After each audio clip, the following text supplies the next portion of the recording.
नोएडा के सेक्टर 51 में स्थित सक्षम नाम की संस्था पिछले 15 सालों से मंदबुद्धि और ब्लाइंड बच्चों को पढ़ाकर उनके भविष्य को सुधारने का काम कर रही है।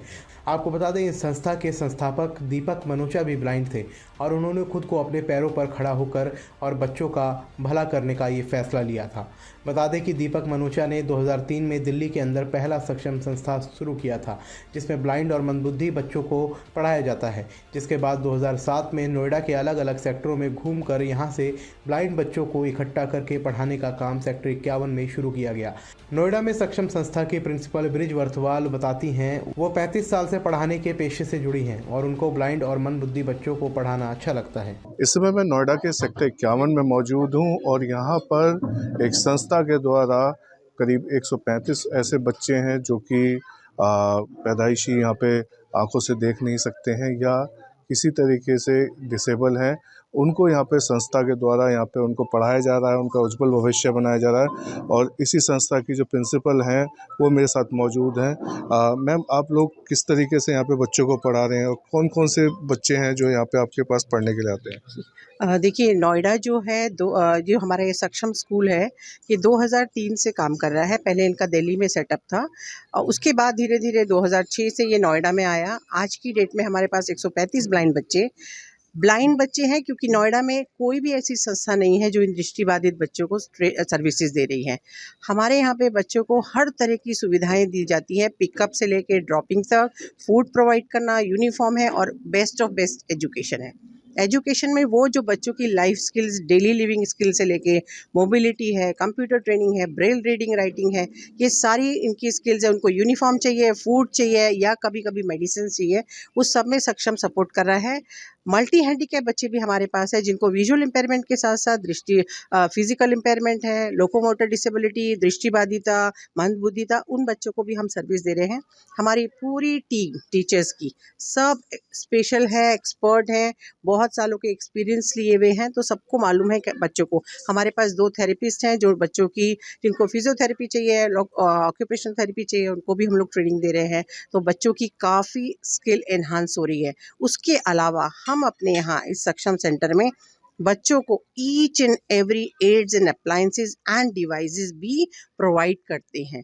बच्चे की अगर family income low income group से आता है तो उनको सारी सर्विसेज या उनको जो मटेरियल चाहिए, लैपटॉप चाहिए, केन चाहिए, ब्रेल स्लेट चाहिए, स्कूल बैग चाहिए, उसमें सक्षम उनको फुल्ली हेल्प करता है, सपोर्ट करता है। ये सब आया कहाँ से कि ये बच्चों को इस तरीके से मदद करने? क्योंकि अधिकतर टीचर्स होते हैं वो बड़े-बड़े स्कूलों में पढ़ाने जाते हैं, लेकिन आपने ये वाला यहाँ क्यों चुना? मैं बताती हूँ।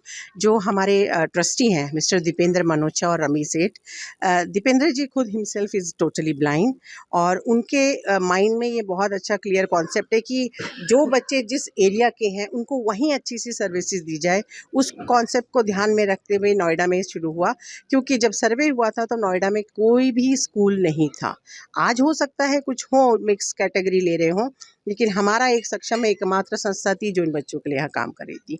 तो दीपेंद्र मनोचा जी हैं इसके पीछे एक चेहरा, जिन्होंने इस अवेयरनेस को क्रिएट किया और इस संस्था का एक इतने इलैबोरेट करके उसको शुरू किया। मैं भी काफ़ी सवाल कि अधिकतर जब बच्चे ब्लाइंड हो जाते हैं, वो पैदा होते हैं या डिसेबल पैदा होते हैं, माँ-बाप कई बार छोड़ देते हैं या अपने आप को सोचते हैं कि दुत्कारते हैं कि इस तरीके, लेकिन अब धीरे-धीरे ये सब चीज़ें जो है वो ख़त्म हो रही हैं। आप कैसे देखते हैं, क्योंकि 2007 से आप इसमें जुड़ी हुई हैं? मैं बच्चों को शुरू-शुरू में बहुत दिक्कत होती थी, पेरेंट्स एक्सेप्ट नहीं करते थे, सेंसिटाइज़ नहीं थे।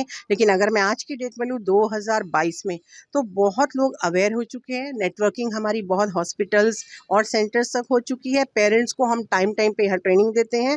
पेरेंट्स को पेरेंट्स से मिलाते हैं, ताकि उनके मन में अगर कोई दुःख है अपने बच्चे को लेके, मेरा बच्चा ही क्यों हुआ? तो वो जब और पेरेंट्स को देखते हैं तो मोटिवेट होते हैं। वो हमारे लिए एक अच्छा है। लेकिन मैं इसके बीच सबको मतलब ये भी बताना चाहती हूँ कि ये सक्षम अपने आप में पूरा तभी होता है जब इसके साथ और लोग होते हैं, और ये इस तरह के हमारे ट्रस्ट और एनजीओ तभी चलते हैं जब हमें लोग सपोर्ट करते हैं। और मैं आपको एक बात बताऊं, और शुरुआत के दिन हमारे बहुत स्ट्रगल के थे।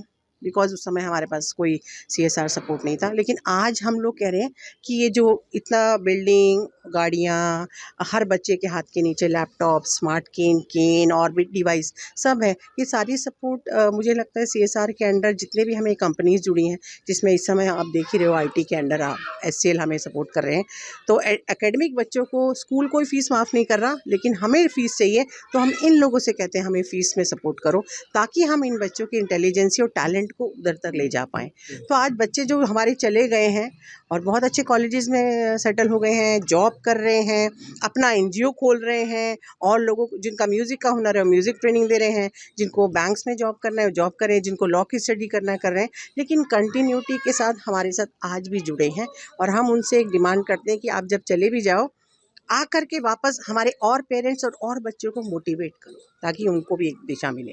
तो ये प्रिंसिपल हैं जो कि सक्षम कुक संस्था है उसको चला रही हैं, जिनका कहना है कि और बच्चों को मोटिवेट करना चाहिए और जिससे कि और बच्चे आगे बढ़ें। शिव त्यागी, जनहित टाइम्स, नोएडा।